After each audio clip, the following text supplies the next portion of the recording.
প্রিয় ভাই ও বোনেরা, আসসালামু আলাইকুম। আমি আজ আলোচনা করব কিভাবে আমরা আল্লাহর সান্নিধ্য লাভ করতে পারি। কোরআনের আলোকে আল্লাহর সান্নিধ্য লাভের বিষয়টি অত্যন্ত গভীর ও তাৎপর্যপূর্ণ। এটি শুধু জাগতিক জীবনে শান্তি ও তৃপ্তি লাভের উপায় নয়, বরং পরকালীন মুক্তির চাবিকাঠিও। কোরআনুল কারীম এই সান্নিধ্য লাভের বিভিন্ন পথ ও পদ্ধতি সুস্পষ্টভাবে উল্লেখ করেছে। নিম্নে এর একটি তাৎপর্যপূর্ণ বক্তব্য তুলে ধরা হল। আল্লাহর সান্নিধ্য, ইহকালীন শান্তি ও পরকালীন মুক্তির সোপান। আল্লাহর সান্নিধ্য লাভ হল মুমিনের জীবনের সর্বোচ্চ লক্ষ্য ও উদ্দেশ্য। পবিত্র কোরআন এই সান্নিধ্যকে আধ্যাত্মিক উন্নতির শিখর হিসাবে বর্ণনা করেছে, যা দুনিয়া ও আখেরাতে এক অভূতপূর্ব প্রশান্তি ও সাফল্যের নিশ্চয়তা দেয়। এটি নিছক একটি আবেগ বা আকাঙ্ক্ষা নয়, বরং একটি সক্রিয় প্রক্রিয়া যা ইবাদত, নৈতিকতা ও প্রজ্ঞার সমন্বয়ে গঠিত। ১. তাওহীদ ও ঈমানের সুদৃঢ় ভিত্তি। আল্লাহর সান্নিধ্যের প্রথম সোপান হল তার একত্বে তাওহীদ অবিচল বিশ্বাস স্থাপন। কোরআন বলে, আর তোমাদের ইলাহ তো এক ইলাহ, তিনি ছাড়া কোনো সত্য উপাস্য নেই, তিনি পরম দয়াময়, অসীম দয়ালু। সূরা বাকারা ২:১৬৩। এই বিশ্বাস শুধু মুখে বলা নয়, বরং হৃদয় দিয়ে অনুভব করা যে আল্লাহই একমাত্র সত্তা, যিনি সব কিছুর স্রষ্টা, প্রতিপালক ও পরিচালক। তার উপর পরিপূর্ণ ভরসা, তাওয়াক্কুল রাখা এবং তার ক্ষমতা ও প্রজ্ঞার সামনে নিজেকে সমর্পণ করা এই সান্নিধ্যের প্রাথমিক শর্ত। ২. ইবাদত ও আনুগত্যের মাধ্যমে নৈকট্য। আল্লাহর সান্নিধ্য লাভের সবচেয়ে প্রত্যক্ষ উপায় হল তার নির্দেশিত ইবাদত ও আনুগত্য। সালাত, সোম, জাকাত ও হজ এই স্তম্ভগুলো বান্দাকে আল্লাহর সাথে এক আত্মিক বন্ধনে আবদ্ধ করে। কোরআন বলে, আর আমার বান্দারা যখন আমার সম্পর্কে তোমাকে জিজ্ঞাসা করে, তখন তাদেরকে বলে দাও যে আমি তো অতি নিকটে। সূরা বাকারা ২:১৮৬। এই নৈকট্য অর্জিত হয় নিয়মিত সালাতের মাধ্যমে, যেখানে বান্দা তার রবের সামনে দণ্ডায়মান হয় এবং তার সাথে সরাসরি কথোপকথন করে। রোজা আত্মাকে পরিশুদ্ধ করে এবং তাকওয়া বৃদ্ধি করে, যা আল্লাহর প্রিয়পাত্র হওয়ার অন্যতম উপায়। ৩. জিকির ও দোয়ার মাধ্যমে স্মরণে নিমগ্নতা।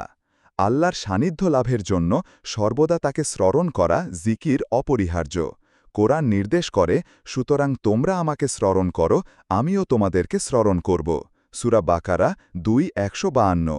যখন বান্দা আল্লাহকে স্মরণ করেন, আল্লাহ তাকে স্মরণ করেন।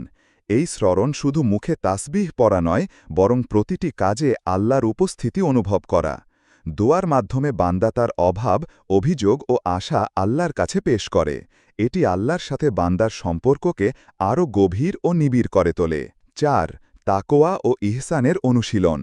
তাকওয়া অর্থাৎ আল্লাহর ভয় ও তার অসন্তুষ্টি থেকে বেঁচে থাকা আল্লাহর সান্নিধ্যের জন্য অত্যন্ত গুরুত্বপূর্ণ। কোরআন বারবার মুত্তাকিদের প্রশংসা করেছে এবং তাদের জন্য জান্নাতের সুসংবাদ দিয়েছে। নিশ্চয়ই আল্লাহ মুত্তাকিদের সাথে আছেন, সূরা তাওবা ৩৬।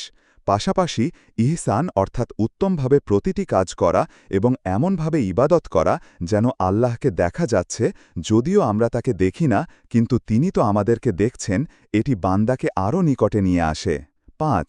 নৈতিক চরিত্র ও অপরের প্রতি সদ্ব্যবহার। আল্লাহর সান্নিধ্য কেবল ব্যক্তিগত ইবাদতের মধ্যে সীমাবদ্ধ নয়, বরং সামাজিক আচরণ ও নৈতিকতার মধ্যেও এর প্রতিফলন ঘটে। সৎকর্মশীলতা, ক্ষমা, ধৈর্য, ন্যায়পরায়ণতা এবং অপরের প্রতি দয়া ও সহানুভূতি প্রদর্শন আল্লাহর প্রিয় পাত্র হওয়ার অন্যতম পথ। কোরআন বলে, আর তোমরা সৎকর্ম করো, নিশ্চয়ই আল্লাহ সৎকর্মশীলদের ভালোবাসেন। সূরা বাকারা ২:১৯৫। মানব সেবা, অভাবীদের সাহায্য করা, আত্মীয়তার সম্পর্ক বজায় রাখা এগুলো আল্লাহর সান্নিধ্য লাভে সহায়ক। ৬. কোরআন অধ্যয়ন ও অনুধাবন। কোরআন হল আল্লাহর বাণী। এর অধ্যয়ন, অনুধাবন এবং এর নির্দেশনা অনুযায়ী জীবন পরিচালনা করা আল্লাহর সান্নিধ্য লাভের অন্যতম শক্তিশালী মাধ্যম। কোরআন জ্ঞান ও প্রজ্ঞার উৎস, যা মানুষকে আল্লাহর সত্তা, তার গুণাবলী এবং তার উদ্দেশ্য সম্পর্কে অবগত করে। কোরআনকে আঁকড়ে ধরা মানেই আল্লাহর পথকে আঁকড়ে ধরা। ৭. তাওবা ও ইস্তেগফার। মানুষ হিসাবে আমরা ভুল করি, কিন্তু আল্লাহর সান্নিধ্য থেকে বিচ্ছিন্ন না হওয়ার জন্য বারবার তাওবা ও ইস্তেগফার করা অপরিহার্য। কোরআন পাপীদেরকে আল্লাহর রহমত থেকে নিরাশ হতে নিষেধ করেছে এবং বারবার ক্ষমা চাওয়ার নির্দেশ দিয়েছে। বলো, হে আমার বান্দাগণ, যারা নিজেদের প্রতি বাড়াবাড়ি করেছ, তোমরা আল্লাহর রহমত থেকে নিরাশ হয় না। নিশ্চয়ই আল্লাহ সমুদ্র গুনাহ ক্ষমা করে দেবেন। তাওবার মাধ্যমে আত্মা পরিশুদ্ধ হয় এবং আল্লাহর সাথে সম্পর্ক পুনরায় স্থাপিত হয়। আল্লাহর সান্নিধ্য লাভ একটি অবিরাম প্রচেষ্টা ও জীবনব্যাপী সাধনা। এটি কেবল কিছু নির্দিষ্ট আমলের সমষ্টি নয়, বরং একটি পরিপূর্ণ জীবন ব্যবস্থা যা ঈমান, ইবাদত, নৈতিকতা, জ্ঞান ও সামাজিক দায়বদ্ধতার সমন্বয়ে গঠিত।